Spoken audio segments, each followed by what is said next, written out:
Bonjour à tous, bienvenue dans La séance est ouverte. Dans ce numéro, nous revenons sur les motions de censure déposées après le deuxième 49.3 utilisé par Sébastien Lecornu sur la partie dépenses du budget. La première est défendue par 3 groupes de gauche ici à l'Assemblée nationale, les Insoumis, les communistes et les écologistes. La deuxième par le Rassemblement national. Ce qui nous est imposé avec ce budget n'est pas seulement un désaccord de plus entre le gouvernement et le Parlement. C'est l'aboutissement d'une séquence politique ouverte à l'été 2024, marquée par le refus persistant de tirer les conséquences du verdict des urnes, par la reconduction d'une politique budgétaire inchangée, malgré l'absence de majorité et désormais par l'usage répété de la contrainte institutionnelle pour gouverner. Le recours au 49.3 sur ce texte ne peut donc être présenté comme un accident, ni comme une nécessité technique. Il s'inscrit dans une logique de passage en force assumée, qui pose une question fondamentale. Comment peut-on continuer à gouverner comme si de rien n'était, lorsque le pays a clairement exprimé son désaccord sur l'orientation politique donnée et lorsque le Parlement est privé de sa capacité à décider? Après des centaines d'heures de débats, après l'échec de la commission mixte paritaire, le gouvernement avait encore une possibilité, proposer un nouveau texte, un texte de compromis qui aurait incarné à la recherche d'un accord avec le Parlement sans majorité absolue. Vous ne l'avez pas fait. Vous avez préféré reprendre le texte du Sénat dans sa version la plus dure, la plus déséquilibrée et l'imposer. Dans le même temps, nous nous sommes ici tous été soumis depuis des mois à un climat de pression politique. Par voie de fuite savamment orchestrée dans la presse, la menace d'une dissolution est agitée régulièrement comme un outil de dissuasion et d'alignement derrière l'exécutif. Je voudrais dire aux artisans de ce procédé que nous sommes ici par la volonté du peuple et n'en sortirons que par sa seule décision. Je voudrais également leur dire qu'en démocrate, nous n'avons jamais eu peur des élections. Cette pression n'a pas concerné que les députés. Elle a également pesé sur les élus locaux à l'approche des municipales, avec l'idée que ces élections pourraient être balayées ou invisibilisées par des législatives anticipées dans un contexte où le Premier ministre se dit attaché à la décentralisation. Cette manière de mettre sous tutelle politique le calendrier démocratique local est pour le moins contradictoire et profondément choquante et inquiétante. À cela s'ajoute une dégradation grave de la qualité du travail parlementaire. Des arbitrages majeurs sur des recettes, sur des crédits, sur des choix fiscaux sensibles ont été découverts par la presse avant d'être portés à la connaissance des élus. Comment débattre? Comment décider? Comment adhérer en toute connaissance de cause lorsque l'information circule hors de l'hémicycle, au compte-gouttes, dans un brouillard organisé? Ce n'est plus un débat budgétaire normal, c'est une mise en scène où le Parlement et les citoyens qu'il représente sont tenus à distance. Au-delà de la méthode, il y a le contenu de ce budget. Et ce contenu justifie pleinement la censure. Je m'attarderai sur 3 points de ce budget d'autorité sans vision. Premier point, l'éducation et la recherche dont vous faites de véritables variables d'ajustement. Vous annoncez ici quelques mesures ciblées, mais vous persistez dans une logique de sous-investissement structurel qui hypothèque l'avenir du pays. Je voudrais, Monsieur le Premier ministre, vous dire que le contexte international tel qu'il se présente aujourd'hui n'appelle pas seulement au renforcement de notre appareil de défense. Il appelle aussi au soutien de notre système éducatif qui forme la pensée critique, au soutien de notre recherche qui excelle dans la production de savoirs stratégiques. Voilà aussi notre force, celle de l'intelligence, de la stratégie, de l'innovation. Notre groupe réitère par ma voix à cette tribune son soutien indéfectible à l'école de la République et à l'université. Et voilà que nous apprenons, toujours par voie de presse, que le ministère a présenté hier la répartition des moyens pour la prochaine rentrée. Moins 2 929 postes pour le premier degré, 1 800 pour le second, quand le PLF 2026, dont il est question ici, en ce moment, en ces lieux, annonce 1 891 pour le premier, 1 365 pour le second. Décidément, votre mépris du Parlement et de vos engagements est insondable. Deuxième point, l'écologie que vous reléguez au tout dernier rang. Le fonds vert, qui atteignait 2,5 milliards d'euros en 2024, tombe à 850 millions d'euros en 2026.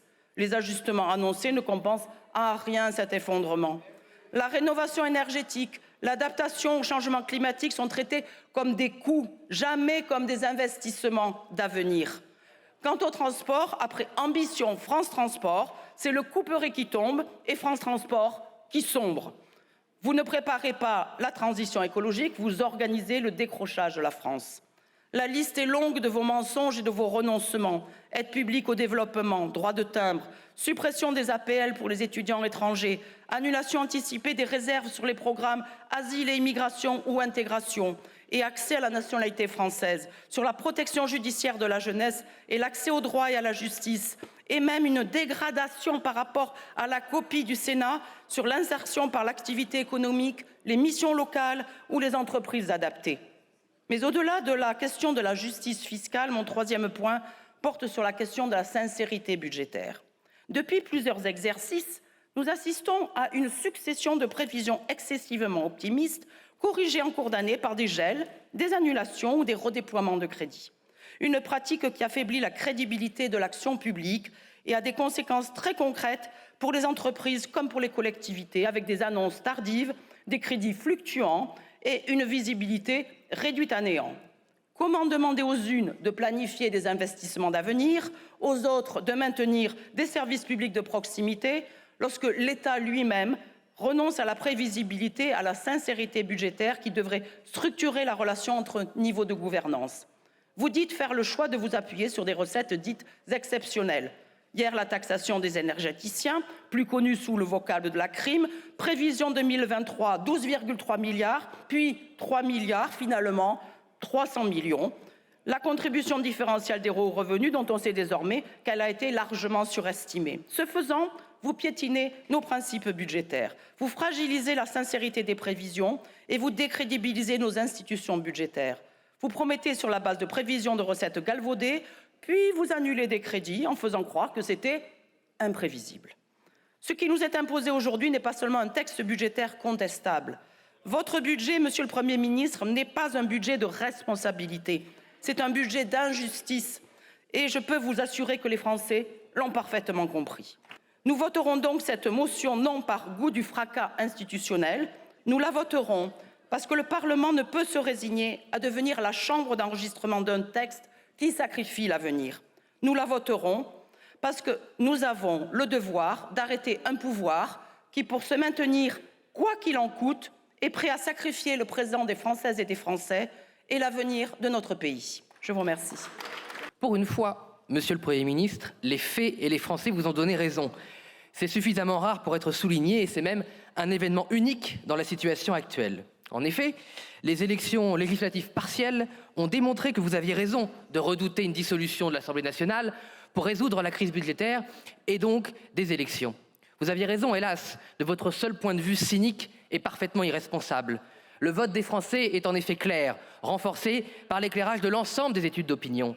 Les macronistes et leurs boulets LR et PS sont en chute libre et le seul véritable opposant à Alternative, le RN, est chaque jour plus soutenu avec son allié de l'UDR.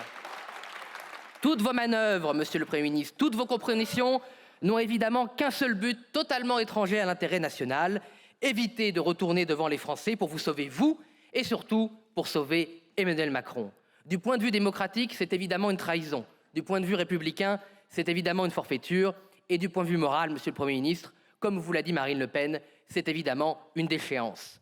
Tous les mensonges éhontés et tous les éléments de langage éculés que vous ressassez avec la complicité des intérêts financiers qui vous maintiennent au pouvoir ne peuvent cacher la vérité bien comprise par nos compatriotes. Les Français savent que ce budget ne baisse pas les impôts et va les alourdir d'au moins 9 milliards d'euros, y compris 1 milliard d'euros sur les ménages. Et encore, c'est compté sans la taxe sur l'épargne, sans la taxe sur les mutuelles pour financer votre budget ruineux de la sécurité sociale pour plus de 3 milliards d'euros. Les Français savent que ce budget ne contrôle pas les dépenses. Elles explosent en réalité de 38 milliards d'euros tout en dégradant les services publics. Les Français savent que ce budget n'arrête pas l'emballement fou de la dette qui augmente et augmentera de 70 milliards d'euros par trimestre. Les Français savent que ce budget ne maîtrise pas les charges d'intérêt. Elles pourront atteindre 74 milliards d'euros selon le Haut Conseil des finances publiques. Ces intérêts de la dette sont littéralement en train d'étouffer l'économie et les finances de la France. Elles seront bientôt de 90 puis 100 milliards d'euros par an si le contre-budget du Rassemblement national n'est pas déployé dans les meilleurs délais. Pire encore, les Français savent que ce budget n'assure nullement notre souveraineté, puisque chaque euro de dette que vous avez créé, dette passée, dette actuelle et dette future, est majoritairement acheté par des intérêts étrangers. Laissez passer votre budget, ce n'est donc nullement renforcer la France, c'est au contraire resserrer le nœud coulant du parti de l'étranger que vous avez mis autour de notre nation, c'est vendre notre pays, encore et toujours, aux ingérences étrangères que vous condamnez en parole, mais chérissez en actes. Enfin, les Français savent, parce qu'ils le vivent dans leur quotidien, que votre gabegie budgétaire ne permet même pas de répondre à un seul problème du pays. Jamais dans l'histoire de la France, un gouvernement n'avait dépensé autant d'argent public, ponctionné autant d'impôts sur les Français, créé autant de déficits, accumulé autant de dettes pour des résultats aussi pitoyables. Le cri du cœur des Gilets jaunes, s'interrogeant à l'unisson des Français sur où va l'argent, est de plus en plus d'actualité. Le budget que vous imposez aux Français est en réalité, Monsieur le Premier ministre, contraire à tous vos engagements publics de redressement des comptes. Elle est la preuve manifeste que vous êtes dans un déni total du réel, un régime Potemkin reposant sur le mensonge d'État. Votre déni de la faillite budgétaire n'a d'ailleurs d'égal, Monsieur le Premier ministre, que votre aveuglement coupable sur la submersion migratoire que connaît notre pays. Submersion migratoire aggravée par Bruno Retailleau, jamais avare d'une énième trahison de ses propres électeurs. En parole, toujours en parole, vaine, creuse, insupportable parole, vous prétendez maîtriser les migrations, contrôler nos frontières et renvoyer les clandestins. Dans la réalité, en 2025, votre gouvernement a délivré 11% de titres de séjour en plus par rapport à 2024. Vous enchaînez les tristes années records sur ce sujet comme tant d'autres. Alors que vous n'avez que l'immigration de travail, l'immigration choisie à la bouche, les titres de séjour pour motif économique baissent de 13%. Alors que Bruno Retailleau, quand il était dans l'opposition, refusait toute régularisation, il en a maintenu au gouvernement 90%. Votre mensonge, en réalité, sur l'état financier et économique du pays, votre échec sur la submersion migratoire que subit le pays, a d'ailleurs une triste traduction, un énième tabou dont seul parle le Rassemblement national, la fuite des Françaises et des Français de leur propre pays. Et les clandestins étrangers restent, les talents français fuient. Voilà le vrai bilan du socialo-mécanisme à la sauce Retailleau. Vous êtes, collègues macronistes, LR, socialistes, des renards déguisés en agneaux. L'extrême centriste n'a d'ailleurs pas son pareil pour accuser les adversaires de leur propre turpitude. Vous accusez, par exemple, le RN d'être démagogue, alors que c'est vous qui ruinez la France à chaque élection avec des chèques en blanc. Vous accusez le RN d'être autoritaire, alors que c'est vous qui méprisez systématiquement le résultat des élections et gouvernez contre nos institutions. Vous accusez le RN d'être anti-républicain, alors que c'est vous qui vous aplatissez devant l'islamisme et qui vous alliez à la moindre occasion à l'islamo-gauchisme. Là encore, collègues, la liste est hélas loin, très loin d'être exhaustive. Mais l'histoire de l'extrême centre nous rassure sur un point essentiel. Votre règne toxique finit toujours par aboutir à la victoire des forces nationales. Du Marais de la Révolution française au marigot de la 4e République, l'extrême centre a ruiné la France sans savoir que des patriotes seraient toujours là pour sauver notre pays. Car dans son malheur, la France a une chance, celle d'avoir intactes les forces de son propre sursaut, les forces de son propre redressement. La France souffre sous le poids mort de votre incompétence, de votre racket fiscale, de votre bureaucratie, de votre soumission aux intérêts étrangers. Mais la France, sitôt libérée de vous, saura renaître. Chacun peut ici imaginer, et le Rassemblement national avant tout autre, ce que le talent de nos agriculteurs, le talent de nos ouvriers, le talent de nos entrepreneurs, le talent de nos chercheurs, de nos enseignants, de nos soignants, de nos élus de terrain, de tous ces talents qui feront la France, sauront faire quand les dirigeants qui les aiment, des dirigeants qui les respectent, des dirigeants qui les défendent seront au pouvoir. J'ai nommé Marine Le Pen et Jordan Bardella. Il est donc logique, chers collègues macronistes, chers collègues PS, chers collègues LR, que votre seul projet pour la France, au bout de 15 interminables années de règne, est et sera toujours d'empêcher la victoire du Rassemblement national, comme l'extrême centre de la 4e République avait empêché l'avènement du général de Gaulle. Mais le temps mûrit toutes choses, y compris la vérité qui saute désormais aux yeux de tous. Macronistes, LR, socialistes, vous êtes le malheur de la France, nous, le Rassemblement national, sommes l'espérance et le sursaut. Je vous remercie. C'est un centriste qui va s'adresser à vous, et je l'assume. Je vais essayer de faire passer notre style, notre façon d'aborder la politique et le compromis. Parce que je pense qu'on en a besoin. On a besoin de compromis. Et vous voyez, monsieur Tanguy, lorsqu'on a travaillé en commission, ou dans l'hémicycle, mais en commission, il me semblait que vous étiez beaucoup plus modéré, appliqué, essayer de trouver, vous exprimiez des idées, et tout ça, je pense, allait dans le bon sens. Et je trouve qu'on souffre aujourd'hui, en permanence, de vouloir s'opposer, avoir des postures qui sont contraires, je pense, à l'intérêt de notre pays. Alors, mesdames et messieurs, à gauche et à droite, les censeurs, je pense que si on devait censurer le gouvernement, ça veut dire concrètement qu'on n'aurait pas de budget. Et je pense que le budget est nécessaire à notre pays dans la situation actuelle. Notre groupe, le groupe démocrate, a toujours été clair dans un contexte d'assemblée sans majorité absolue. Le recours à 49.3 pour l'adoption du budget ne pouvait être exclu dans le cadre d'un compromis parlementaire. C'est ni un aveu de faiblesse, ni un contournement de la démocratie, mais un outil constitutionnel qui permet à la France d'avoir un budget et donc de fonctionner. Pour un texte budgétaire, ce mécanisme s'impose, a fortiori lorsque les débats ont lieu pendant plus de 300 heures, car il permet de fixer les points d'accord et de garantir la stabilité de notre pays, la continuité de l'action publique. L'absence de budget serait priver le pays des marges d'action au moment même où nous en sommes, en tant qu'Européens, testés, menacés par le retour des appétits impérialistes. Ça serait renoncer à aider les agriculteurs, en particulier nos éleveurs touchés par la crise de la DNC. Ce serait fragiliser nos services publics. Ce serait ne faire aucun choix pour demain, que ce soit sur un logement, la transition écologique ou la défense. C'est la raison pour laquelle notre groupe s'est investi sans relâche pour aboutir à une copie qui, je le reconnais, ne plaît à personne, mais qui a au moins le mérite d'exister. Nous avons travaillé ici pour proposer des solutions permettant d'atteindre l'équilibre entre sérieux budgétaire et justice sociale, entre soutien à l'économie et protection des plus fragiles.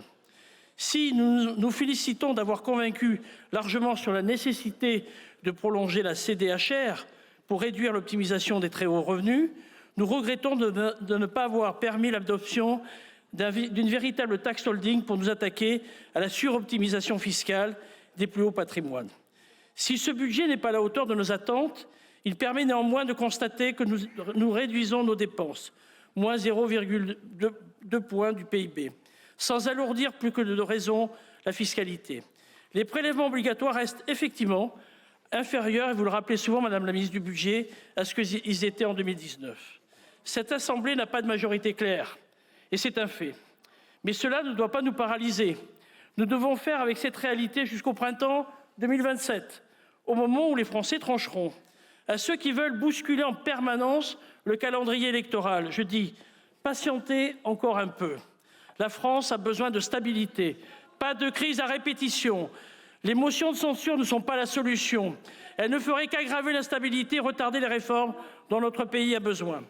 D'ici 2027, nous avons encore des chantiers auxquels nous devrons nous atteler. Le groupe Les Démocrates appelle à y travailler dès à présent. Nous devons ainsi adapter notre fiscalité pour taxer moins ceux qui travaillent et en demandant plus à ceux qui vivent de la rente. Ce n'est pas une punition, c'est une question de justice et d'efficacité économique. Nous devons aussi trouver des marges de manœuvre budgétaires. Cela implique de réinterroger la dépense publique et son efficacité. Et je pense que nous avons dans nos débats crantés ces sujets pour l'avenir, notamment la nécessaire solidarité entre les générations. Ces débats restent ouverts. Mes chers collègues, le Premier ministre a assumé ses responsabilités comme il se doit. Rejeter ce budget ne serait priver la France des moyens d'agir. Ce serait prendre le risque de l'immobilisme. Nous ne pouvons pas nous le permettre. Le groupe démocrate ne votera pas ces motions de censure car nous croyons en un Parlement qui travaille, qui cherche des solutions et qui refuse la facilité du chaos. La France, vous savez, chers collègues, mérite mieux que des postures. Je vous remercie. Cette position n'a pas changé. Nous ne voterons donc pas ces nouvelles motions de censure. Mais notre refus de la censure ne signifie absolument pas notre adhésion à ce texte. Certes, par rapport aux années précédentes, un effort de maîtrise de la dépense publique est fait. Les budgets des ministères hors régaliens seront en baisse sur 2026, des dispositifs seront rationalisés et des effectifs devraient être mieux maîtrisés. Par rapport à la trajectoire habituelle des finances publiques, cela représente un effort d'environ 10 milliards d'euros pour l'État. Cela va évidemment dans le bon sens et répond à une nécessité absolue pour notre pays, pour qui la dépense publique représente plus de 56% du PIB. Nous reconnaissons donc la volonté affichée par le gouvernement de réduire le train de vie de l'État et nous le saluons. Toutefois, des questions se posent sur l'ampleur et la soutenabilité de cet effort. La construction de ce budget s'est effectuée dans des conditions particulièrement complexes. Le texte initial comportait une trajectoire de réduction de la dépense qui aurait pu faire l'objet d'un compromis. Mais les négociations entre les différents groupes politiques ont conduit à des ajustements très éloignés de ce qui est bon pour notre pays à long terme. Nous faisons face à un déséquilibre structurel. Or, ce budget ajoute des dépenses durables, financées par des recettes ponctuelles et non reconductibles. Premier sujet, la réserve de précaution des ministères sera ponctionnée à hauteur de 1,7 milliard d'euros. Cette réserve constitue pourtant un instrument de gestion prudentielle destiné à faire face aux aléas et aux imprévus durant l'année budgétaire. En sollicitant dès à présent cette réserve pour compenser des dépenses imposées par nos collègues de gauche, nous nous privons de marge de manœuvre utile et nécessaire. Que se passera-t-il lors de la première crise, lors de la première urgence climatique, de la première urgence sanitaire ou de la première urgence sécuritaire? Nous entrons dans une année budgétaire qui nécessitera une exécution du budget plus contrainte que jamais. Deuxième sujet, la trésorerie des opérateurs de l'État sera également ponctionnée. Effectivement, ces opérateurs disposent de réserves parfois importantes et solliciter une partie de ces fonds est légitime. Mais il aurait été nécessaire avant tout de se pencher sur l'organisation des politiques publiques que ces opérateurs portent, sur leur fusion ou sur leur suppression éventuelle, plutôt que de faire un simple ajustement comptable. L'annulation d'1 milliard d'euros sur les opérateurs de la mission Investir pour la France 2030 nous inquiète tout particulièrement. Nous en venons à hypothéquer les investissements à long terme pour notre pays au profit d'un ajustement comptable à court terme. Vous le savez parfaitement, ces ponctions sont par nature non reconductibles. Aujourd'hui, nous vidons donc la trésorerie des opérateurs pour payer les promesses socialistes de 2026. Mais en 2027, en 2028 et ensuite, que ferons-nous? Madame la ministre, ces interrogations font écho à la question que je vous ai posée mardi dernier lors des questions au gouvernement. Comment pouvons-nous nous assurer de tenir un déficit raisonnable quand les nouvelles dépenses pérennes sont compensées par des taxes temporaires et des économies ponctuelles? C'est d'ailleurs ce que soulève également l'agence Moody's, qui a estimé hier que le déficit se situera plus probablement aux alentours de 5,2% pour 2026, plutôt que les 5% que vous avez prévus. Et dans les années à venir, il nous faudra trouver d'autres sources de financement pour les dépenses pérennes qui nous ont été imposées dans ce budget. Dès l'année prochaine, les trésoreries des opérateurs ne seront plus mobilisables et la surtaxe sur les grandes entreprises ne devrait logiquement pas être reconduite, sauf à détourner son caractère exceptionnel. Ces deux mesures représentent à elles seules près de 10 milliards d'euros qu'il faudra dès l'année prochaine trouver ailleurs. Et je vous le demande d'ailleurs très sérieusement, chers collègues socialistes. Quand vous avez obtenu vos milliards de dépenses nouvelles, avez-vous pensé une seule seconde à la manière dont tout cela sera financé l'année prochaine? La réponse est évidemment non. Et quand les recettes ne seront pas au rendez-vous, quand le déficit dérapera, quand il faudra trouver d'urgence de nouveaux financements, vous vous retournerez vers le gouvernement en le tenant pour responsable. Et comme à votre habitude, vous exigerez de nouvelles hausses d'impôts sur les Français pour combler les trous que vous avez vous-même creusés. Tout cela n'est pas responsable. Monsieur le Premier ministre, Madame, Messieurs les ministres, vous l'aurez compris, le groupe Horizon et Indépendants exprime donc ses vives réserves sur plusieurs aspects de ce texte. Le rejet de la première partie du projet de loi des finances a rendu impossible l'examen de la seconde partie dans cet hémicycle. Une fois encore, donc, notre incapacité collective à dégager des compromis a conduit le Parlement dans une impasse institutionnelle. Le recours à l'article 49.3 ne constitue une solution satisfaisante pour personne et met en lumière un dysfonctionnement profond de notre démocratie et sanctionne l'absence de majorité claire, certes, mais aussi et surtout la difficulté persistante à construire des accords transpartisans. Dans ce contexte, le groupe Liot a abordé cette nouvelle lecture avec une volonté intacte de compromis et un esprit constant de responsabilité. Nous voulons continuer d'être une force de proposition attachée à concilier le redressement des comptes publics, la justice dans l'effort demandé aux Français et la soutenabilité économique et sociale des décisions que nous prenons. Le redressement des comptes publics, car le dérapage contemporain conduit au désastre collectif. La justice dans l'effort demandé aux Français, car l'équité est un des fondements incontournables de la démocratie. La soutenabilité économique et sociale, car rien ne se construit sans stabilité. Sur le fond, le cadrage macroéconomique du budget pour 2026 appelle de sérieuses réserves. Par rapport à la loi des finances pour 2025, les crédits de paiement augmentent de près de 11,5 milliards, tandis que les autorisations d'engagement progressent d'environ 4,7 milliards. Cette évolution globale a traduit un ralentissement du rythme de la dépense, sans pour autant constituer un véritable infléchissement. Nous avons conscience de la difficulté à modifier le cours des choses. Et d'ailleurs, la hausse est très largement concentrée sur quelques postes structurellement contraints, la défense et la charge de la dette notamment. Il n'en demeure pas moins que cette dynamique fragilise la crédibilité de la trajectoire de redressement des finances publiques et repousse, une fois encore, l'essentiel de l'effort d'ajustement sur les exercices à venir. Certaines mesures traduisent des arbitrages socialement déséquilibrés et finalement contre-productifs.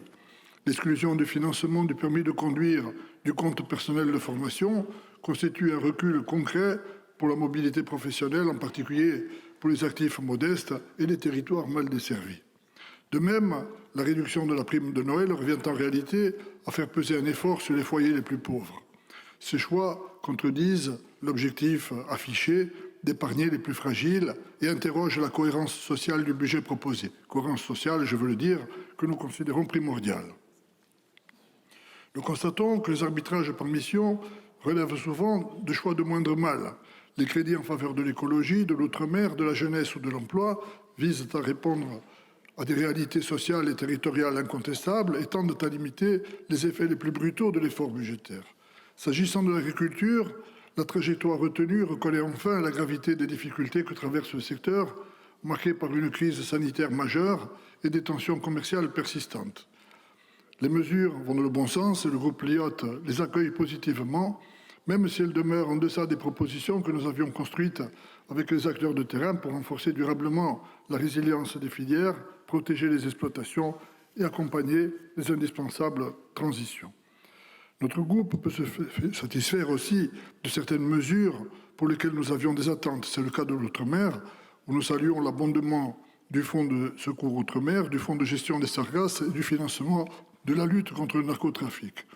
Nous accueillons également favorablement l'abondement du fonds vert, indispensable à la transition environnementale dans nos territoires, et des mesures en faveur du logement. Je pense ici au rehaussement de la RLS, à la suppression du gel des APL et l'augmentation conséquente des moyens destinés à ma prime Rénov'. Le logement, d'ailleurs, soit dit en passant, qui, malgré l'ampleur des besoins, sert depuis trop d'années de variable d'ajustement. Enfin, parce que nous sommes un groupe de territoire, nous saluons la sage décision de maintenir le soutien aux radios locales, la plupart du temps associatives, et qui font résonner la diversité de nos territoires. Sur les collectivités territoriales, l'effort global est ramené à environ 2 milliards, au niveau sensiblement inférieur aux objectifs initiaux de l'exécutif. Ce rééquilibrage est plus conforme au rôle modeste qu'ont pu jouer les collectivités dans la dérive budgétaire. La révision à la baisse du DILICO limite l'impact immédiat, mais fait peser l'essentiel de l'effort sur les régions, appelées à contribuer de manière considérable. En revanche, le soutien accru aux départements et la stabilité financière des communes permettent de préserver la continuité des services publics locaux et la capacité d'investissement des territoires. Sur le fond, l'instabilité se paye par la dégradation des index, l'augmentation des taux d'intérêt et donc l'alourdissement du service de la dette. Il est profondément regrettable que des dizaines de milliards de nos impôts soient annuellement destinés à ceux qui, à travers le monde, détiennent les obligations d'État. S'agissant de la Corse, le groupe LIOT salue la revalorisation de la dotation de continuité territoriale à hauteur de 60 millions d'euros. Gelée depuis 2009, la DCT permet à la collectivité de Corse de financer les coûts d'exploitation du service public de transport maritime aérien qui ne cesse d'augmenter, on le sait, d'année en année. Il eût été logique que cette revalorisation fût indexée sur l'inflation, comme le suggérait mon amendement adopté par l'Assemblée nationale en fin d'année dernière. Cette mesure éviterait bien des efforts que nous devons annuellement répéter. Nous avons, cela dit, conscience de l'importance de la somme allouée au regard des contraintes qui pèsent sur les comptes publics. Mes chers collègues, comme sur la première partie du projet de loi de finances pour 2026, le Parlement n'est pas appelé à voter un budget, mais sommé de se prononcer sur une motion de censure. Cette situation est profondément insatisfaisante et nous éloigne de ce que devrait être un débat budgétaire mené dans des conditions de logique démocratique. Le groupe LIOT, dans sa grande majorité, ne votera pas les motions de censure. Et c'est là un choix de responsabilité. Il n'est ni un renoncement, ni un blanc-seing. Il est porté par la conscience d'une nécessité de doter le pays d'un budget et du refus d'une logique de chaos institutionnel. L'instabilité a un coût collectif considérable. La chute d'un gouvernement ne porte rien en tant que tel quand les circonstances politiques font qu'il n'existe pas de solution meilleure à offrir. Je vous remercie. 119. La motion de censure dont nous discutons en ce jour fait suite au 119e recours à l'article 49.3 de la Ve République. Le deuxième en une semaine, mais surtout l'aboutissement de plusieurs centaines d'heures de débats budgétaires confirmant l'intransigeance d'un bloc central, d'un extrême centre arc-bouté sur ses dogmes budgétaires et refusant toute remise en cause de sa politique économique. Et il faut là vous reconnaître une certaine constance. Pourtant, Monsieur le Premier ministre, vous avez expliqué ces derniers jours que ce nouveau 49.3 serait un crève-cœur, une épreuve politique, une décision presque lacrymale, présentée comme l'ultime issue face à un débat prétendument bloqué. C'est un bien beau rôle que vous vous donnez là, fustigeant l'intransigeance d'opposition, soi-disant fermée à tout compromis. Tout cela n'est que mauvaise fable. Car oui, Monsieur le Premier ministre, il y a compromis et compromis. Il y a les grands compromis presque historiques qui permettent l'avènement d'institutions transformant durablement la vie des Français. Ce fut le cas de la sécurité sociale. Il y a les compromis plus modestes qui permettent des avancées progressives, améliorant pas à pas le quotidien de nos concitoyens. Et puis, il y a les compromis macronistes, le fameux en même temps. Celui que vous nous imposez aujourd'hui relève de ce dernier champ. Pas besoin d'un CAP boulangerie pour savoir que ce n'est pas en rassemblant des miettes qu'on fait du pain, et vous le prouvez. Augmenter le budget des bourses étudiantes, il s'agit simplement de revenir sur une baisse que vous aviez vous-même décidée. Augmenter le budget des bailleurs sociaux, après plus de 10 milliards ponctionnés en 8 ans, leur retirer 900 millions cette année au lieu d'1,3 milliard ne constitue en rien un soutien. Alors votre main tendue serait-elle alors votre politique fiscale à l'égard des plus aisés ? Votre budget parvient à l'exploit de faire moins encore que celui de Michel Barnier, pourtant peu réputé pour ses ardeurs bolcheviques, et vous en conviendrez. Et malgré cette prudence fiscale, vous n'avez même pas réussi à satisfaire vos soutiens traditionnels. Comme toujours, le MEDEF s'est distingué en s'agitant pour tenter d'émouvoir sur le sort prétendument dramatique des grandes entreprises. Pourtant, à la lecture du texte qui nous est soumis, on peine à comprendre ce désarroi. L'an dernier, les grandes entreprises s'acquittaient de 8 milliards d'euros de contributions exceptionnelles. Cette année, ce ne sera plus que 7,3 milliards. Les armateurs, eux, sont totalement dispensés d'efforts malgré les 1,5 milliard d'euros de bénéfices de CMA-CGM. Forcé de constater que le patron des grands patrons, contrairement à d'autres, a la victoire modeste. Et pourtant, depuis cet été, une petite musique monte. Il suffit de venir vous promener dans ma circonscription, c'est le même train que pour Vernon d'ailleurs, et vous l'entendrez. Et si ce n'était pas à nous de payer, mais aux plus riches. Et si on arrêtait de marcher sur la tête et de fragiliser l'État social, l'État qui protège, en arrêtant de faire peser l'effort plus largement sur les salariés qui gagnent 1 800 euros que sur les rentiers qui ont 7 zéros de plus sur leur compte en banque. Et je dis 7 zéros, c'est avant la virgule. C'est du vol et les Français le savent. 211 milliards d'aides aux grandes entreprises sans contrôle ni contrepartie, c'est du vol et les Français le savent. Et je reviens à cette aspiration à l'égalité qui a de tout temps traversé notre société. Tout prélèvement confondu, nos concitoyens payent en moyenne 51% d'impôts, tous, non, sauf les milliardaires protégés par la Macronie et ce budget passé au forceps, qui n'en payent que 13%. Ça aussi, c'est du vol, et les Français le savent. Les travaux de Gabriel Zucman, qui peuvent d'ailleurs, ironie de l'histoire, désormais s'appuyer sur les déclarations de l'ancien ministre de l'économie Éric Lombard lui-même, ont largement dépassé le cadre universitaire pour infuser dans l'ensemble de la société. Alors bien sûr, dans cette bataille culturelle, les chantres de la dette publique ne manquent pas de courir de plateau en plateau pour marteler inlassablement le même slogan « La France est en faillite ». La dette, arme de sidération massive, est utilisée pour sortir l'économie du champ démocratique. Face au marché, il n'y aurait ni débat possible, ni alternative. L'austérité serait la seule voie. Et cette taxe Zucman, que d'aucuns de vos cercles d'influence qualifiaient d'ailleurs de délire communiste, rien que ça, apparaît donc comme le minimum syndical face à l'explosion des inégalités et des grandes fortunes. Et même ça a été balayé. Le dernier rapport d'Oxfam est sans appel. Depuis l'arrivée au pouvoir d'Emmanuel Macron en 2017, la fortune des milliardaires français a doublé. Plus de 220 milliards d'euros supplémentaires, 220 milliards concentrés entre les mains de seulement 32 personnes. Notre Assemblée n'a pourtant pas été à la hauteur de ces aspirations. Et les rares mesurettes fiscales prévues par ce budget ont été conçues pour ne pas fonctionner. La contribution différentielle sur les hauts revenus, reconduite cette année, devait rapporter près de 2 milliards d'euros. Elle en a rapporté 5 fois moins en 2025. Quant à la taxe sur les holdings, sa version définitive a au moins le mérite de chercher à ne tromper personne. Il est déjà prévu qu'elle ne rapporte rien. La mesure anti-optimisation est devenue une mesure anti-rendement. Et pourtant, les besoins de financement pour relever les défis de demain sont immenses. Jean Pisani-Ferry et Selma Mahfouz évaluaient dès 2023 à 66 milliards d'euros par an l'augmentation des investissements publics et privés nécessaires d'ici 2030. Votre budget fait l'exact inverse. En refusant d'actionner les leviers de recettes, vous sabrez les dépenses de manière inédite. Le fonds vert perd 300 millions d'euros par rapport à 2025. Tant pis pour la transition écologique dans les territoires. L'éducation nationale supprime 4000 postes, 4000, alors même que le déclin démographique aurait permis de réduire la taille des classes. On parle concrètement en Normandie de 153 postes en moins dans le primaire et 150 en moins dans nos collèges et lycées déjà mis à mal. On marche sur la tête. Et pendant ce temps-là, France 2030 perd plus d'1,1 milliard d'euros. L'investissement d'avenir et de la recherche sont sacrifiés sur l'autel de l'austérité.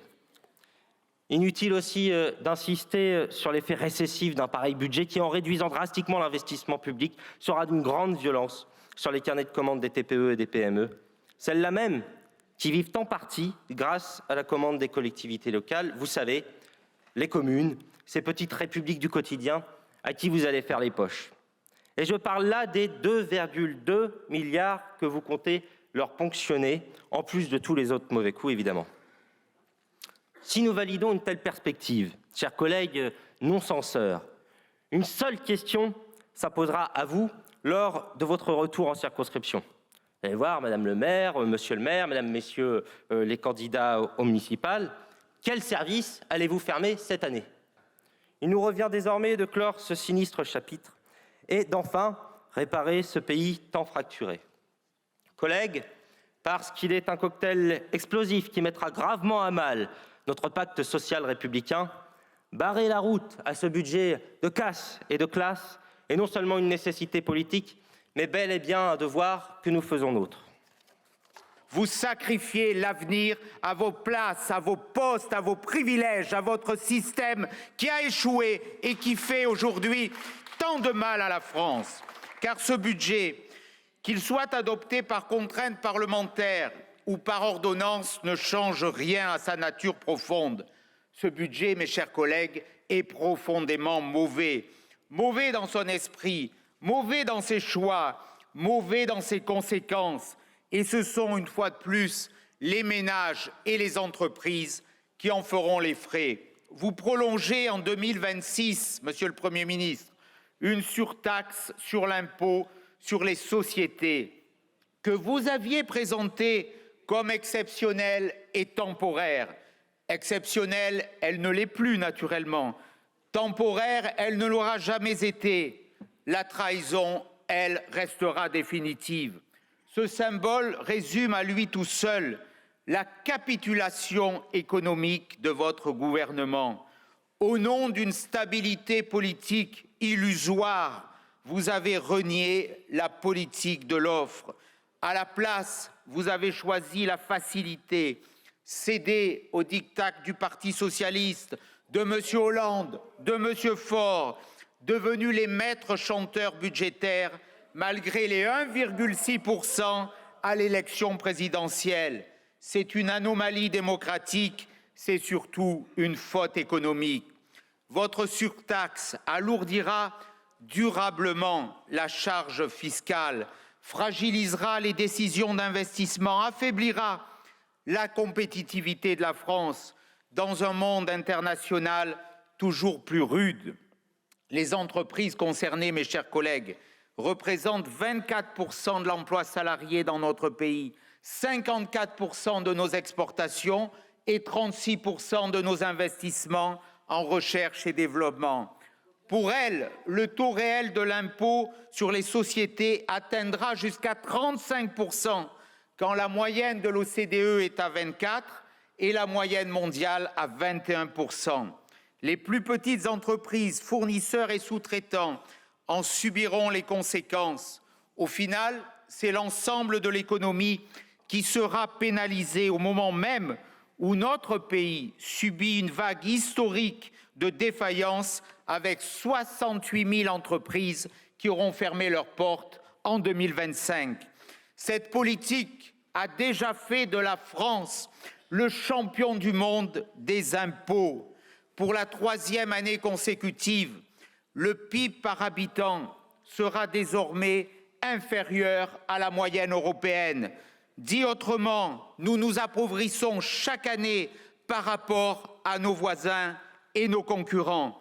Pendant que les États-Unis et l'Allemagne baissent leurs impôts pour attirer usines et capitaux, la France choisit, elle, de les faire fuir par l'impôt et par la réglementation. Comme si cela ne suffisait pas, vous avez renoncé à la baisse de la CVAE pourtant annoncée et prévue dans les précédentes lois de finances. Vous avez refusé par l'artifice parlementaire la suppression de la C3S que les groupes du Rassemblement national et de l'UDR avaient introduit et qui avait été votée par notre Assemblée. Un allègement attendu, structurant, tangible, abandonné. Là encore, un revirement ou un reniement. Encore un signal désastreux envoyé à ceux qui produisent, investissent et embauchent. Les taxes que vous ajoutez ne restent jamais sur les entreprises ciblées. Elles se diffusent dans toute l'économie. Elles sont payées par les salariés, par les ménages, par les consommateurs. Elles pèsent sur le pouvoir d'achat cruellement. Et nous le savons combien les Français aujourd'hui mesurent la baisse de leur pouvoir d'achat après presque 10 années de gestion macroniste. À force de tout prélever, l'État finit par tout stériliser. Et cette pression fiscale ne s'accompagne d'aucune discipline sur la dépense. Là est sans doute le plus grave. Bien au contraire, la dépense publique continue de croître de près de 40 milliards d'euros dans ce budget, sans aucune réforme structurelle, sans réduction du périmètre de l'État, sans réorganisation sérieuse. Nous atteindrons 56% de dépenses publiques dans le PIB en 2026. La dette, quant à elle, frôlera les 118% de notre richesse nationale. C'est un record. Mes chers collègues, ce n'est plus une dérive, ce n'est plus un accident, c'est un naufrage. Au final, ce budget sera adopté par la contrainte, par un Premier ministre qui se parjure, qui avait juré ne pas recourir au 49.3. Eh bien, nous y sommes. Il marque la destruction méthodique de la crédibilité économique de la parole publique et de la confiance internationale. Nous détenons aujourd'hui le bottin d'âne de la gestion économique européenne. Plus grave encore, les amis LR de M. Laurent Wauquiez s'apprêtent à nouveau à accompagner ce renoncement par peur des élections, par peur des Français, comme les députés Horizon de M. Édouard Philippe, pour sauver quelques positions, mais vous ne les sauverez pas, et nous le verrons notamment dimanche en Haute-Savoie, pour sauver quelques places, où ils acceptent de sacrifier l'économie du pays au chantage d'un socialisme devenu ultra-minoritaire. Si ce budget n'est pas censuré, ceux qui le laisseront passer en porteront la lourde responsabilité pleine et entière, et je vous le prédis, vous serez balayés. La France aura peut-être un budget, mais ce sera celui de la faillite tranquille, de la compétitivité affaiblie. En plus, à cette incurie économique et budgétaire se superpose, hélas, une totale faillite de la politique sécuritaire et migratoire. Vous êtes incapables de protéger les Français, incapables de les protéger face à la vague de violence qui s'abat depuis plusieurs années sur notre pays. Depuis 2017, les homicides et les tentatives d'homicide ont augmenté de 70%, les violences sexuelles ont augmenté de 115%, les violences physiques ont augmenté de 55%. Voilà votre bilan, celui que tout à l'heure vous revendiquiez avec morgue, sans aucune émotion, sans aucune compassion pour les victimes qui, par votre arrogance, sont insultées au quotidien. Vous êtes aussi incapables de protéger notre pays de la submersion migratoire à laquelle vous avez en réalité livré 384 000 titres de séjour, record absolu dans l'histoire de France, ont été prononcés sous votre majorité socialiste, LR, macroniste en 2025, auquel il faut rajouter près de 200 000 demandeurs d'asile. Nous sommes pas loin des 600 000 étrangers entrés légalement en France en 2025. Alors, mes chers amis, face à cette faillite économique, sécuritaire, migratoire, sociale, c'est avec beaucoup de conviction et de détermination que nous voterons cette motion de censure. Ces motions ne sont ni accidentelles, ni exceptionnelles, ni dictées par une urgence nationale. Elles relèvent d'une stratégie politique commune et assumée par les deux extrêmes. Faire croire que la France est ingouvernable pour mieux s'en proclamer demain les seuls sauveurs. Alors depuis des années, la France insoumise et le Rassemblement national organisent de manière systémique l'échec de nos débats et l'instabilité de notre vie politique. Pourquoi ce sabotage méthodique ? Parce que le chaos est leur carburant politique. Plus l'incertitude grimpe, plus ils espèrent récolter les fruits de la colère. Pourtant, nombreux sont ceux qui aimeraient nous faire croire dans leur rang qu'ils sont les défenseurs du peuple. Alors regardons leurs actes, bien plus souvent révélateurs que les grands discours sur les plateaux de télévision ou dans cet hémicycle. Ce week-end, M. Mélenchon affirmait « L'absence de chaos est essentielle pour nos TPE ». Mais quelle hypocrisie, alors que son groupe organise sciemment le chaos de notre vie politique, et ce, chaque jour. M. Mélenchon a raison sur un point. Nos commerçants, nos artisans, nos entrepreneurs ont effectivement besoin de stabilité. Vous n'en êtes pas les garants. Comment peut-on, le week-end, prôner la sérénité pour nos entreprises et la semaine, signer une motion de censure pour renverser le gouvernement et paralyser le budget de la nation? Le chaos que vous prétendez dénoncer, c'est vous qui le signez vous-même avec l'encre de l'irresponsabilité. Entre les leçons du week-end et les actes du mardi, vous avez choisi.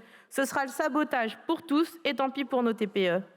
De l'autre côté de cet hémicycle, il y a une heure de cela, le président Ciotti, dans un réquisitoire électoraliste, tensait le gouvernement sur sa politique laxiste en matière de sécurité. Et voilà qu'il s'apprête à voter une motion de censure contre le budget de l'Intérieur, de la Justice, de la Défense et de la création de 1600 postes de policiers. À nouveau, ce double discours est criant d'hypocrisie et de cynisme. Quand on prétend défendre les Français, on ne bloque pas l'Assemblée nationale en usant de tous les stratagèmes du chaos. Quand on prétend défendre les Français, on ne transforme pas une arme constitutionnelle en outil de communication. Quand on prétend défendre les Français, on respecte le temps de la démocratie parlementaire. Car s'il est besoin de le rappeler, une motion de censure n'est pas un acte anodin. C'est un acte grave, exceptionnel, destiné à être utilisé en dernier recours. Or, aujourd'hui, à nouveau main dans la main, la France insoumise et le Rassemblement national l'ont banalisé. Ils sont parvenus à vider de son sens un outil essentiel à notre République. Ils ont réussi à transformer un mécanisme de gravité en un vieux réflexe pavlovien. C'est une alliance de circonstances dont le seul dénominateur commun est la passion du blocage. D'un côté, ceux qui voient que chaque ligne budgétaire est une trahison de la révolution mondiale. De l'autre, ceux qui attendent que le pays s'effondre pour venir, pensent-ils, ramasser les débris. À force de crier à la crise, on finit par fabriquer l'instabilité qu'on prétend dénoncer et de laquelle on prétend vouloir sauver la France. Le Premier ministre l'a rappelé, ce texte est le fruit de 350 heures de discussion. C'est un texte de compromis, un texte d'équilibre, un texte de raison. Mais pour vous, le compromis est une insulte et la raison un défaut de communication. Ce budget n'est pas parfait, nous le reconnaissons tous, il n'est le texte de personne. Mais certains dans cette Assemblée ont fait le choix de l'assumer pour qu'enfin notre pays puisse être doté d'une ligne claire. Mes chers collègues, la France n'a pas besoin de vacarme permanent, mais d'un débat apaisé. Elle n'a pas besoin de tribuns, de fracas, mais d'artisans du compromis. Elle n'a pas besoin d'une Assemblée bloquée, mais d'institutions efficaces. La France a besoin de stabilité, de sérieux, de crédibilité et de responsabilité. C'est pour cette raison que le groupe Ensemble pour la République ne votera pas ces motions de censure. Non par confort, non par habitude, mais parce que nous refusons de laisser s'installer l'instabilité et devenir une méthode politique. Nous ne nous trompons pas de combat. Nous ne sommes pas ici pour souffler sur les braises d'une assemblée polarisée. Nous sommes ici pour doter la France d'un budget et travailler dans l'intérêt des Français. On ne bâtit rien sur le ressentiment, on ne gouverne pas avec des non systématiques. Pour la France, pour nos institutions et pour le respect du travail parlementaire que vous piétinez chaque jour un peu plus, nous nous opposerons à vos vaines tentatives d'attiser le chaos. Alors oui, une fois n'est pas coutume, le Rassemblement national, la France insoumise et leurs alliés veulent ensemble faire tomber le gouvernement. Nous voulons faire avancer le pays. Voilà, je crois, chers collègues, le véritable clivage qui nous divise aujourd'hui. Je vous remercie. Avez-vous parlé de ce budget à vos proches ? Avez-vous annoncé à vos enfants, par exemple, que 55 000 contrats jeunes sont promis à disparaître ? À leurs amis en apprentissage qui vont perdre l'aide au permis de conduire ? Aux autres parents d'élèves que 4 000 postes d'enseignants vont être supprimés ? À votre partenaire que les allocations familiales sont rabotées jusqu'à 900 € par an ? Avez-vous prévenu vos parents que le bureau de poste à côté risque de fermer et que leurs aides au logement vont disparaître ? Parlez-leur, écoutez-les, et vous allez voter la censure. D'autant que ce budget n'est pas seulement macroniste, c'est aussi un point de fusion avec l'extrême droite. C'est la double peine, ou devrais-je dire la double Le Pen, puisqu'il reprend des mesures historiques du Rassemblement national avec les voix du Parti socialiste. Suppression des aides au logement pour les étudiants étrangers qui nous font l'honneur de venir contribuer à l'université française. D'où vient cette idée ? Alors j'ai cherché. C'est la page 4 de la profession de foi de Jean-Marie Le Pen en 2002, que j'ai là avec moi, qui effectivement propose de réserver les APL à la préférence nationale. J'entends d'ailleurs à ma droite, à mon extrême droite, dire excellent. Mais vous feriez mieux de la mettre en veilleuse, parce que applaudir Jean-Marie Le Pen un 27 janvier, jour de la libération d'Auschwitz-Birkenau, applaudir un négationniste de la Shoah et un tortionnaire d'Algériens, mettez-la en veilleuse et épargnez-nous ça au moins aujourd'hui. De même, ce budget augmente de 100 € le prix du timbre pour les titres de séjour. D'où vient l'idée ? J'ai retrouvé ici un texte, amendement, Marion Maréchal Le Pen 2014. Donc, les différents points de ce budget concernant les étrangers sont copiés-collés de l'extrême droite par le gouvernement macroniste avec des voix du Parti socialiste. Rien que de toucher ces papiers, j'avoue, j'en ai un peu la nausée. Donc, collègues, il est temps de refuser ce budget et donc de voter la censure. D'autant plus que cette censure est à portée de main. À la mi-janvier, le gouvernement tenait à 32 voix. C'était déjà pas grand-chose. Vendredi dernier, il tenait à 19 voix, encore moins. Vous perdez 1,5 voix par jour. Collègues hésitants, Que vous ont montré ce week-end, lundi et mardi, la réalité du pouvoir, à savoir des gens qui partent se goberger avec le MEDEF pendant que les plans de licenciement se succèdent partout dans le pays, dans la banque, dans l'assurance, le transport, l'agroalimentaire. En 4 jours, nous avons eu des annonces depuis la dernière motion de censure de suppression de postes à Tesser, Capgemini, Chlorhuit, FedEx, Ubisoft, Forcy Power, Amazon, j'en passe. Qu'ont fait les ministres? Rien. Pas un son, pas d'image. Avez-vous confiance dans ces gens? Nous non, vous non plus, vous ne pouvez pas leur faire confiance. Ils ne savent pas gérer leur dossier, ils n'en disent rien. Ils sont donc complices au jour le jour de tout ce qui arrive à ce pays. Cela mérite la censure. Dans le pays, personne n'est dupe. 73% des Françaises et des Français sont contre votre budget. Et parmi eux, 66% des sympathisants socialistes se disent contre. Et pour cause, ils ont bien suivi. Ils ont comparé le début de la négociation avec le fruit à l'arrivée. Rappelez-vous, en septembre, le Parti socialiste arborait 4 principes de négociation. Le premier, je le cite, soutenir les classes populaires. Eh bien, où en sommes-nous? 1,5 million de foyers perdent la prime de Noël. Bravo, champion. Deuxième principe, relancer l'économie via un plan vert. Où en sommes-nous? Les 2/3 du fonds vert a disparu. 500 écoles ne seront pas rénovées. Bravo, champion. Troisième principe, mettre à contribution les grandes fortunes. Où en sommes-nous? Ni ISF, ni taxe Zuckman. À l'arrivée, les riches paieront toujours moins que la boulangère ou le fleuriste du coin. Bravo, champion. Quatrième principe, une dette publique à 5%. Alors là, c'est bon. Effectivement, vous avez tout sacrifié. Vos principes, vos électeurs, vos idées, votre programme, à une dette à 5%. Ça fait rêver comme projet de vie, hein. Bazarder tout un programme et des engagements électoraux pour une dette à 5%. Et j'entends certains parler de victoire, mais à quoi ressemble le mur des victoires au siège du Parti socialiste? Qu'est-ce qui se passe? Vous avez un mur et vous avez affiché Azincourt, Bérésina, Trafalgar, budget Le Cornu. Enfin, à quoi ça ressemble votre imaginaire de la victoire politique? Dans le monde réel, il n'y a pas une seule proposition socialiste dans le texte, mais il y a les voix du Parti socialiste dans le paquet. Franchement, entre nous, j'ai l'impression que si le capitaine du Titanic était adhérent au PS, il aurait serré la main de l'iceberg à ce niveau-là. D'autant que le deal avec le PS est signé, côté macroniste, par une équipe de super menteurs. On entend dans les couloirs des parlementaires tenter de laisser passer le budget en comptant sur les miettes, croyant peut-être que les miettes font un repas, ça n'a jamais été le cas dans l'histoire du monde, mais surtout en essayant de faire confiance au gouvernement. Aucun engagement gouvernemental n'a été tenu depuis le début, absolument aucun. Un exemple, la Macronie avait promis il y a quelques mois une contribution exceptionnelle sur les hauts revenus. Promesse, main sur le cœur, ça va rapporter 2 milliards d'euros. Où en sommes-nous? À la fin, 5 fois moins. Car la disposition a été volontairement et délibérément rédigée pour permettre l'évasion fiscale et donc permettre au gouvernement d'offrir aux super riches la porte d'échappatoire de leurs propres engagements. Alors, cette situation n'est pas totalement originale. On a le recul historique. Beaucoup ici connaissent leur histoire de France. On a connu un budget commun qui allait du Parti socialiste à LR. C'était en 1958. Gouvernement d'union nationale, du PS à LR, le plan Pinet-Rueff, une thérapie de choc libérale.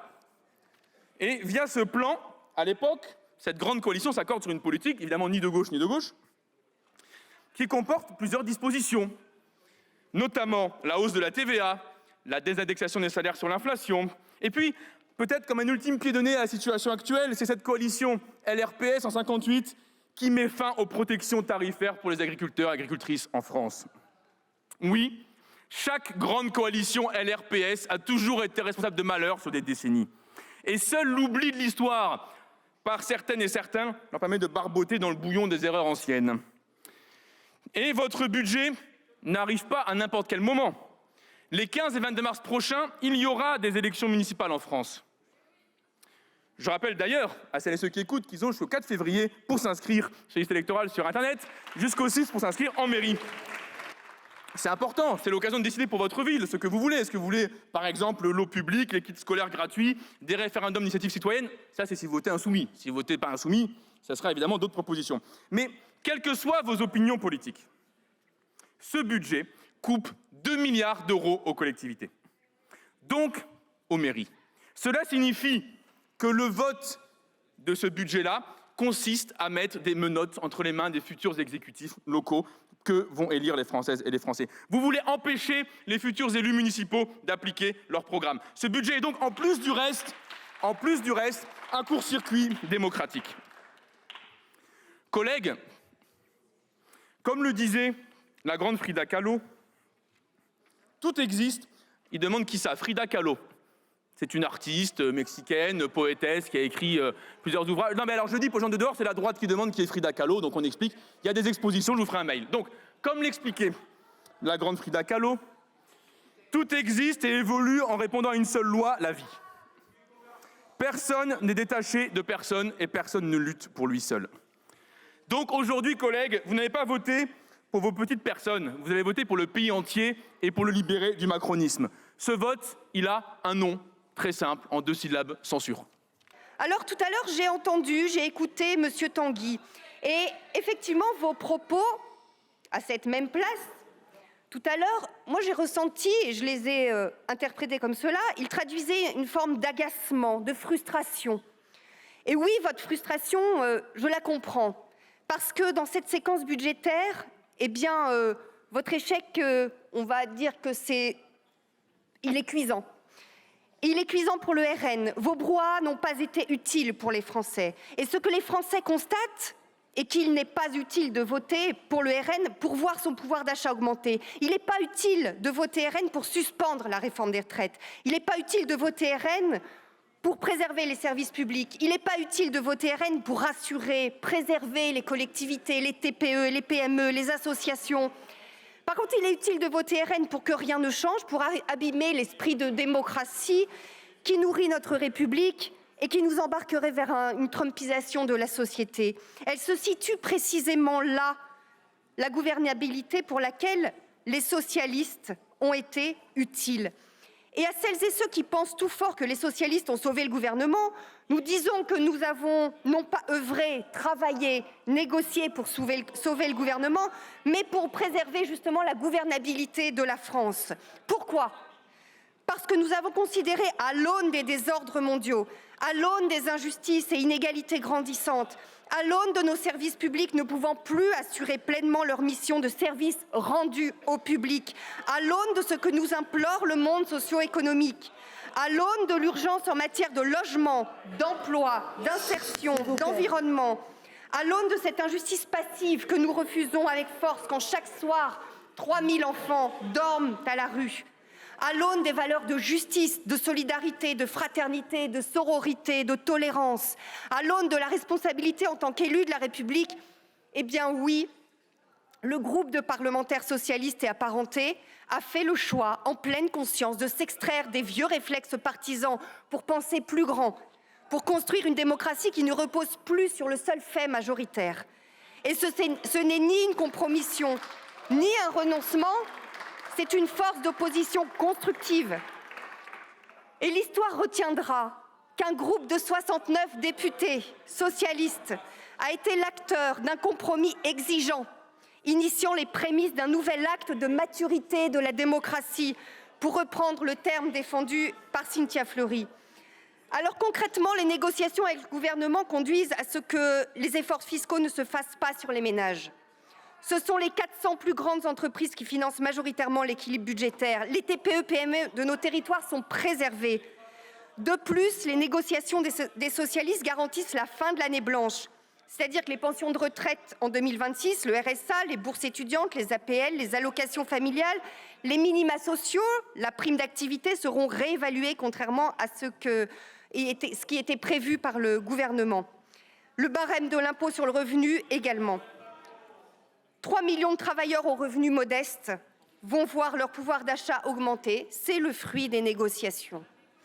Ajoutons à ces mesures impactant directement les Français celles visant à desserrer l'étau sur le logement social en attribuant des moyens supplémentaires aux bailleurs sociaux ou encore des garanties sur le dispositif MaPrimeRénov' et le fonds vert.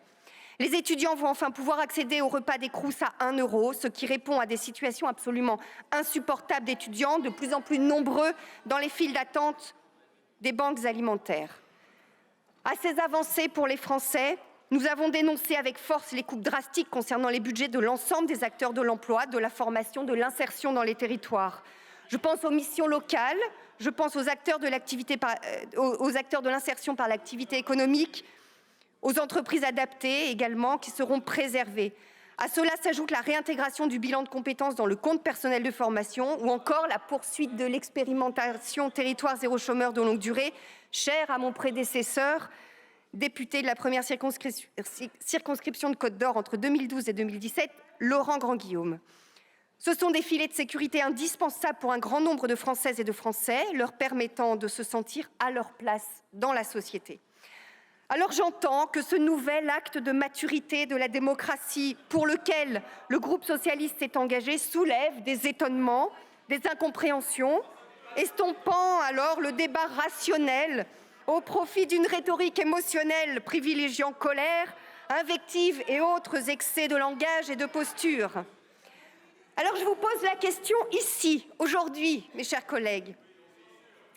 La démocratie parlementaire telle que nous la vivons serait-elle condamnée à s'exprimer uniquement sous une forme polarisée, à savoir la censure ou le soutien du gouvernement? Eh bien, les socialistes répondent non. Et avec courage, exigence, responsabilité, saisissent l'opportunité de cette situation démocratique inédite pour dire aux Français que oui, le compromis et l'indignation ne sont pas incompatibles. Là où celles et ceux optent pour la censure a priori et a posteriori, nous prouvons que l'indignation peut aussi s'incarner autrement qu'en bloquant, en censurant, en hurlant, en clivant. Les socialistes ont mis un pied dans la porte pour modifier la copie budgétaire initiale. Les négociations étaient âpres et respectueuses, complexes et dignes. Les Français vont avoir un budget qui n'est pas celui des socialistes, mais un budget qui témoigne que la démocratie parlementaire n'est pas inutile pour la vie des Françaises et des Français, pour la vitalité économique associative de nos territoires, pour les collectivités, pour la stabilité de notre République. Alors oui, nous comprenons le réel et nous savons qu'atteindre l'idéal nécessite patience, ténacité, lucidité et un peu d'humilité aussi. Nous ne voterons pas les motions de censure et nous pourrons dire que ce travail de négociation, exigeant, courageux, engagé par les socialistes, participera demain à ce que les héritiers de la démocratie ne soient plus sans héritage.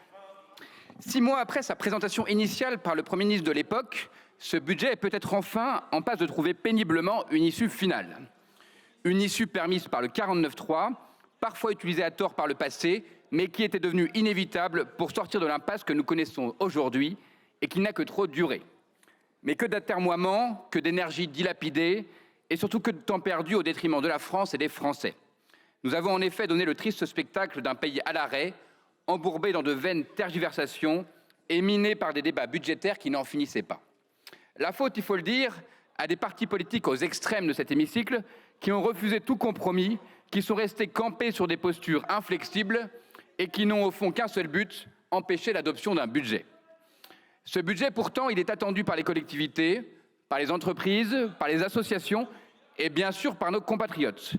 Car il n'y a rien de pire que l'incertitude et l'instabilité qui détruisent la confiance et minent la croissance.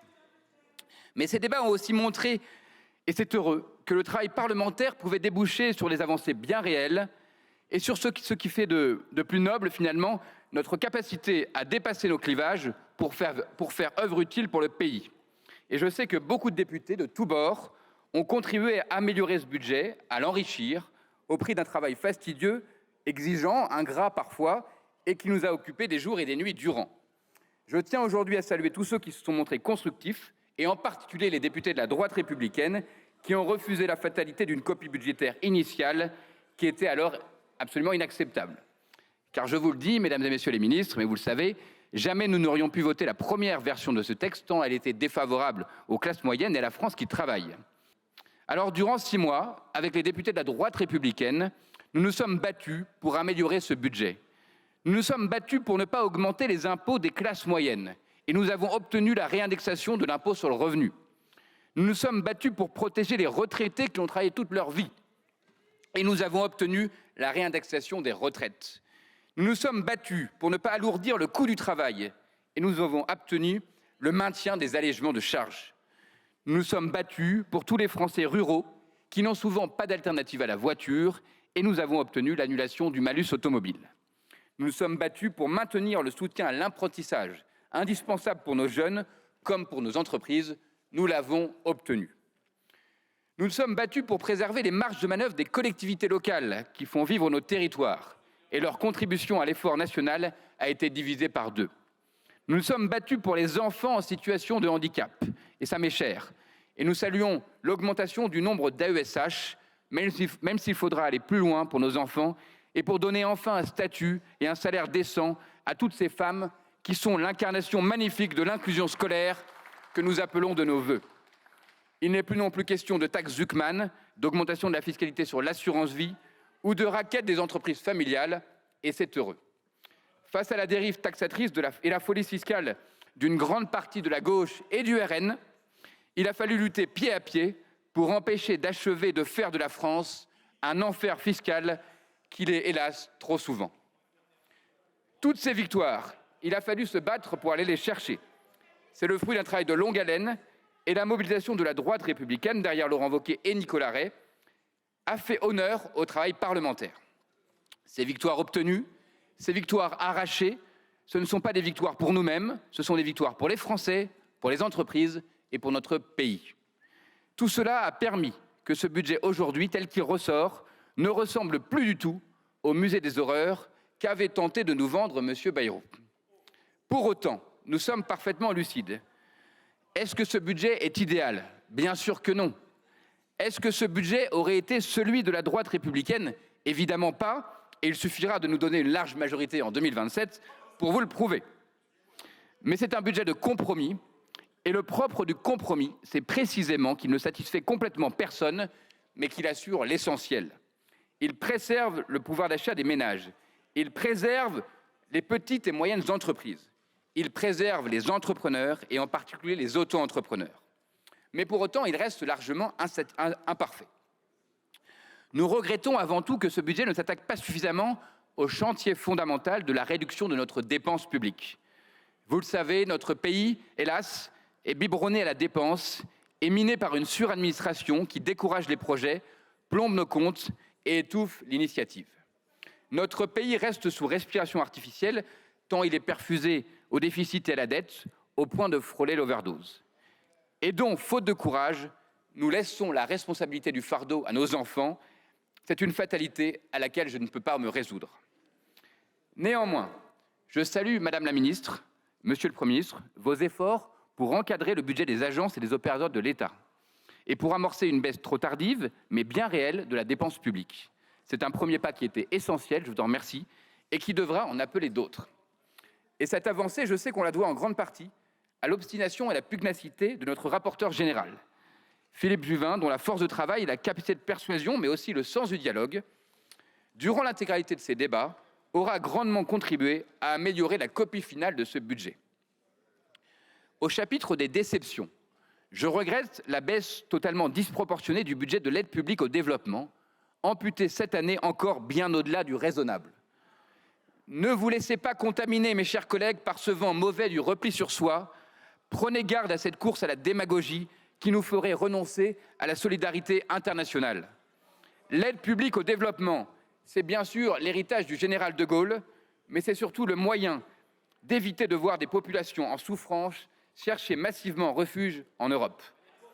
Par ailleurs, je regrette, et c'est loin d'être anecdotique, que le gouvernement n'ait pas fait un geste, même modeste, pour recruter davantage d'examinateurs du permis de conduire. Dans mon département des Côtes-d'Armor, il faut souvent 6 mois pour obtenir une date d'examen. Un désastre, Monsieur le ministre de l'Intérieur, alors que l'on sait à quel point le permis est la condition sine qua non pour vivre, étudier et travailler dans cette Bretagne rurale à laquelle je suis si profondément attaché. Enfin, pour la France qui travaille, il fallait supprimer totalement le plafond de défiscalisation des heures supplémentaires. C'était un combat de notre famille politique pour les ouvriers français, et je regrette que vous n'ayez pas repris cette mesure de justice sociale en faveur du travail et du mérite. Alors oui, vous le savez, Monsieur le Premier ministre, nous aurions préféré un budget avec bien plus d'économies sur la dépense publique et moins d'impôts. Il reste des impôts, hélas, sur les grandes entreprises. Mais ce budget reste évidemment 100 fois, 1000 fois préférable à l'incertitude et à l'instabilité. Car pour paraphraser Raymond Aron, en politique, Le choix n'est pas entre le bien et le mal, mais entre le préférable et le détestable. Et nous considérons qu'un budget, même imparfait, sera toujours préférable à pas de budget du tout. Car qui peut croire sérieusement qu'une censure renforcerait notre pays?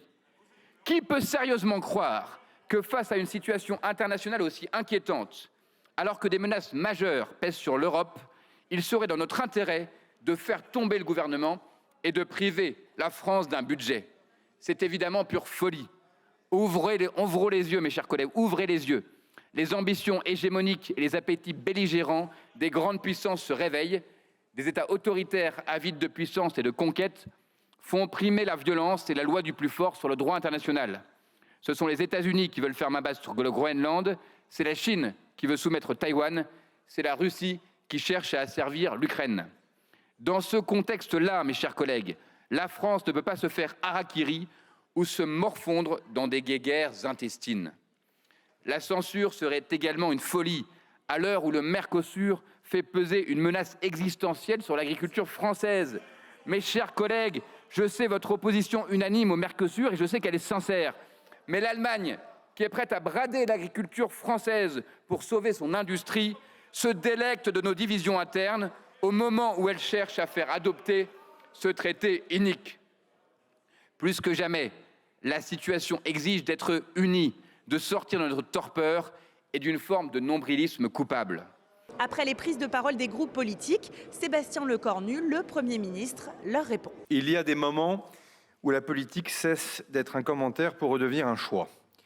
Je crois que nous y sommes. Cette motion de censure ne porte pas sur une ligne, encore moins sur une procédure. Elle porte sur une question beaucoup plus simple et beaucoup plus rude. Voulons-nous assumer la dépense publique de la France telle qu'elle est ou continuer à la dénoncer tout en refusant d'y toucher? Depuis des semaines, un même réflexe traverse le débat. On réclame toujours plus de crédits, on réclame parfois des économies, mais personne ne veut s'accorder pour trouver une majorité pour dire lesquelles. Et dans le même temps, on feint de s'étonner de la dette, du déficit et de la fragilité de notre pays. Cette contradiction n'est pas une erreur, c'est une stratégie pour certains. Elle consiste à ne jamais décider, à ne pas vouloir travailler à un compromis pour pouvoir toujours accuser. Ce budget, lui, décide. Il décide que la France ne peut plus vivre comme si ses finances n'avaient pas de limite. Il décide que l'effort doit porter d'abord sur la dépense publique puisque la fiscalité est stable par rapport à 2025. Il décide que l'État doit apprendre à faire mieux, parfois avec moins, sans casser ce qui tient le pays. Et c'est précisément pour cela que ce budget est attaqué ou caricaturé. Car pour la première fois depuis longtemps, les chiffres disent une chose claire, la dépense ralentit réellement. En 2026, la progression de la dépense publique hors charge de la dette en volume tombe à 0,5% contre 1,4% en 2025 et plus de 2% les années précédentes. Ce n'est pas un artifice, ce n'est pas un tour de passe-passe, c'est un choix politique, celui de rompre avec l'illusion que tout est prioritaire et que rien n'a de coût. Ce choix permet une chose essentielle, ramener le déficit public à 5% du PIB. Pas demain, pas après l'élection présidentielle, maintenant, comme nous l'avons déjà ramené en 2025 à 5,4% du PIB avec le gouvernement de François Bayrou. Et c'est ici que la clarification devient indispensable. Celles et ceux qui refusent ce budget refusent en réalité de dire où ils feraient réellement des économies. Ils parlent d'un autre budget, mais sans jamais dire lequel. Ils parlent de justice, mais sans jamais expliquer comment ils financeraient leurs promesses. Ils parlent de sérieux, mais votent systématiquement contre toute mesure qui l'incarne. Il faut le dire clairement, il n'y a pas eu pendant ces 350 heures de débat parlementaire d'alternative crédible qui ne passe pas soit par plus de dettes, soit par plus d'impôts, soit par des économies qui n'existent pas. Certains moments ont même frisé la caricature. On a d'abord vu surgir des impôts imaginaires, des recettes proclamées, jamais démontrées, des milliards annoncés sans base solide, sans rendement établi, sans crédibilité économique. Quand ils ne méconnaissent pas les règles élémentaires de l'état de droit, comme le respect du droit de propriété ou l'égalité devant les charges publiques, rien que cela. Le gouvernement les a toutes repoussées, non par dogmatisme, mais par sérieux, et je tiens à remercier les groupes politiques qui nous ont aidés à le faire. J'avais rappelé devant vous à l'automne dernier ce que Georges Pompidou disait : on ne peut pas traire indéfiniment la même vache en faisant semblant d'ignorer qu'elle finit par ne plus donner de lait. Prétendre financer l'action publique par des recettes fictives, c'est exactement cela. Nous n'aurons non seulement pas touché à la vache, mesdames et messieurs les députés, mais nous aurons, je le crois, été justes dans la répartition du lait. Mais il y a sans doute pire encore que les impôts imaginaires, il y a les économies imaginaires. Celles que l'on annonce sans jamais dire où elles tombent, celles que l'on empile sur le papier sans responsable identifié, celles qui laissent à penser à nos concitoyens qu'au fond tout cela serait facile, celles qui finiront tôt ou tard à abîmer encore un peu plus notre contrat social. Nous l'avons vu ici même pendant les débats, mais au Sénat également, avec nos amis de la droite sénatoriale, se prétendant dans la presse plus rigoureuse et qui, au final, votent un budget à 5,3% de déficit du PIB.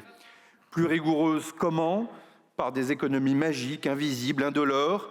Ce n'est pas de la rigueur, c'est une facilité. Faire la leçon ne coûte pas grand-chose, mais cet épisode doit tout de même permettre à chacun d'en tirer quelques-unes pour soi-même, ne serait-ce que par crédibilité.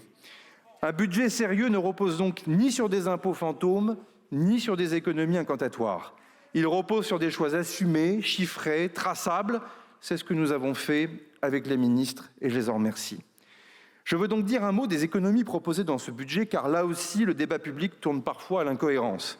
Certains font mine de ne pas les voir aujourd'hui. Ils expliquent que ce budget ne ferait pas assez d'efforts, qu'il serait trop timide, presque inexistant sur la maîtrise de la dépense. Mais ce sont souvent les mêmes qui, dans quelques semaines, pour ne pas dire quelques jours, dénonceront ces mêmes économies comme étant trop dures, trop brutales, trop injustes. Ce jeu est bien connu, il n'est pas nouveau, il est simplement de moins en moins crédible, pour ne pas dire de plus en plus lassant. La semaine dernière encore, ce budget était qualifié de socialiste par certains. Cette semaine, les mêmes commentateurs ou presque commencent à le présenter comme étant quasiment d'extrême droite. Voilà où nous en sommes rendus dans une grande démocratie comme la France. Quand un budget n'est le texte de personne, qu'il est issu du compromis, chacun y projette ses peurs ou ses postures. Mais ce grand écart permanent dit moins de ce budget que de l'embarras politique de celles et ceux qui le commentent. Il est d'ailleurs devenu de bon ton d'affirmer que ce budget serait un mauvais budget. Ceux qui le disent sont souvent ceux que nous n'avons ni vus ni entendus tout au long de cette séquence budgétaire, absents des discussions, absents des compromis, absents des choix, mais très présents aujourd'hui dans la dénonciation, l'ont-ils au moins lu. En 2026, les crédits de la défense augmentent de 6,5 milliards d'euros. C'est un effort massif historique.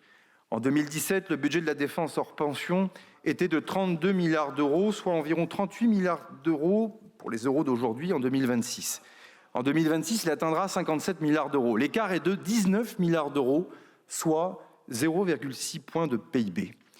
Disons-le sans détour, sans cet effort, le déficit public serait en 2026 autour de 4,4% du PIB et non de 5%. Voilà la réalité des chiffres. Voilà le prix assumé de notre souveraineté, de notre liberté. Et pourtant, ce qui frappe dans cette séquence, et je remercie les orateurs précédents qui y sont revenus, c'est tout de même une forme d'hypocrisie collective. Beaucoup revendiquent cet effort militaire, beaucoup s'en réclament dans les discours, y compris pendant ces cérémonies de vœux, mais leurs votes, eux, ne sont pas au rendez-vous. Pire, l'Assemblée nationale a failli ne pas avoir de débat sur les crédits de la défense, pas un débat de fond, pas un vote clair, rien. Et c'est pour éviter ce silence que j'avais demandé un débat suivi d'un vote de principe selon l'article 50-1 de notre Constitution. Sur un tel sujet, dans de telles circonstances, avec un tel effort, il fallait que le Parlement se prononce sans ambiguïté. Mesdames et messieurs les députés, cela restera, cela comptera. Dans l'histoire budgétaire de notre pays, il y aura une trace nette, celle d'un des rares budgets de l'après-guerre froide marquant un véritable sursaut dont certains veulent pourtant aujourd'hui la censure ou l'empêchement, sans même que ces crédits aient été débattus. Entre celles et ceux qui auront permis à la défense française de s'accrocher, de se réarmer, de tenir son rang, et celles et ceux qui, une fois de plus, auront choisi le blocage. Comment ne pas penser à cette phrase du général de Gaulle sur les partis politiques dans les années 60 ? Ils mijotent dans leurs petites querelles et font cuire leur petite soupe sur leur petit feu. Cela peut sembler abstrait aujourd'hui, mais cela ne l'est pas. Cela sera noté plus tard. La seule question militaire aurait dû conduire les partis politiques à traiter cette séquence budgétaire autrement. Parce que la défense n'est pas un sujet comme les autres, parce qu'elle engage notre autonomie, notre sécurité, notre liberté de décision et les générations futures. Parce que nous changeons de monde et qu'il faut être inconscient pour ne pas en tirer des leçons pour nous-mêmes. La classe politique française, un peu comme pendant ces années 60, est face à ce moment de vérité. Pour le gouvernement, cet effort militaire constitue à lui seul une raison suffisante d'engager sa responsabilité, devant le Parlement, mais aussi devant l'histoire. Pour le dire encore plus clairement, s'il n'y avait pas eu cette question militaire, j'aurais pu être tenté de laisser les débats se poursuivre encore et de ne pas engager les dispositions de l'article 49.3 de la Constitution. J'assume d'autant plus cette position que cet effort n'est pas né par hasard. Il est le fruit d'un travail engagé depuis plusieurs années, d'une trajectoire cohérente, d'un réarmement méthodique de notre pays auquel j'ai pris toute ma part comme ministre des Armées par la volonté sous l'autorité du président de la République. On ne peut pas d'un côté se féliciter de ce réarmement et de l'autre empêcher le budget qui le rend possible. Tout cela, mesdames et messieurs les députés, n'est pas un jeu, c'est beaucoup trop grave. Et ce budget est de ce point de vue un budget de sursaut. Et cela suffit à en faire un bon budget. Car un bon budget traite l'essentiel et la défense et la protection de notre liberté et de nos intérêts font partie de l'essentiel. Voici le résultat du scrutin. Majorité requise pour l'adoption de la motion de censure sur la majorité absolue des membres composant l'Assemblée, 289. Pour l'adoption, 267. Pour l'adoption, 140. La majorité requise n'étant pas atteinte, la motion de censure n'est pas adoptée. Aucune des deux motions de censure n'ayant été adoptée, la seconde partie et l'ensemble du projet de loi de finances pour 2026 sont considérés comme adoptés. Vous l'avez compris, les motions de censure n'ont pas été adoptées. Voilà pour ce numéro de La séance est ouverte. À très vite sur LCP.